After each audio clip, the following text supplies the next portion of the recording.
What I wanted to do is, this is a study done by an independent third party, and what he did was go into the marketplace and find out what the market was saying about their products and what they were saying themselves about their products, and then he talked to our people. And I think that this shows that what Claudia was talking about is that we're not winning the PR battle, but we have been focused on winning the real battle, or winning the war. And the war is that we believe that a broadband environment is going to evolve, and we're going to make it happen, and we're going to be the leaders in it. And everything that they talked about there, I'll call it the flaws in their architecture, become highly visible when you get a broadband environment out there.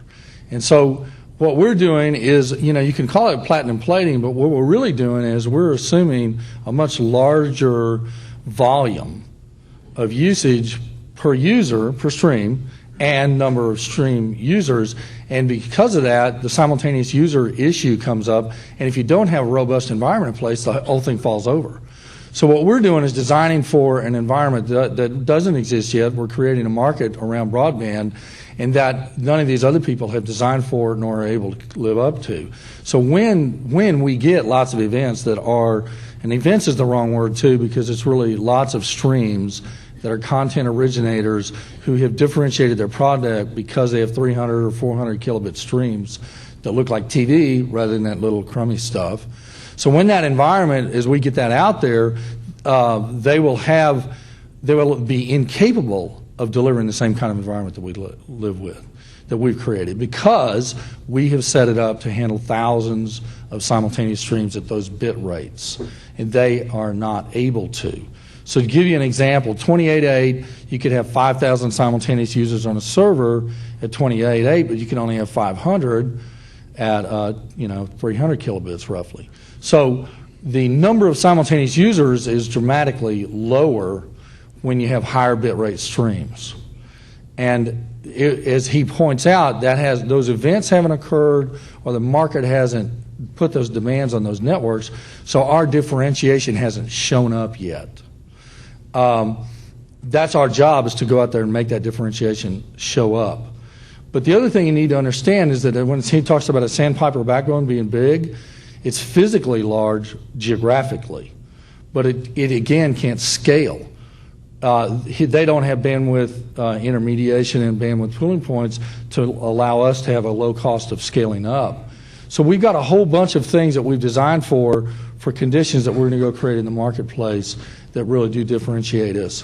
And we need to make sure that we understand that and not let just what the media says about our network and their networks pollute our belief in what we're doing or make us not appreciate fully what we've got. So you get to the real world, when NBCI, who flew their engineer around to Sandpiper, said they're a flat file company. Well, I'm going to tell each one of them. They said Sandpiper is a flat file company that moves web pages to the edge and some little cute animations called banner ads. And Interview is a streaming media company with no backbone and small server farms.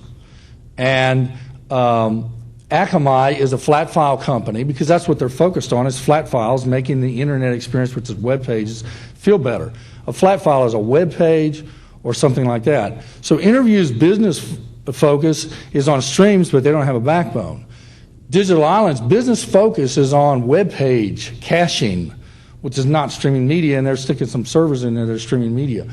Akamai's business focus is on web page enhancement, which is banner ads. So they're out there in the market signing up customers around things that we're not even going for. We are deploying Ink2Me, which is a caching software, and we can do any things they do, but our focus is on broadband, and our caching of web page technology comes with the deal. So we're positioning ourselves at the broadband deal, and caching comes along with it. They're positioning themselves as incrementally improving the internet. Caching is a big way to do that, and it's flat files, it's web pages, and then they're saying we're going to move into streams. Totally different positioning on our part and on their part.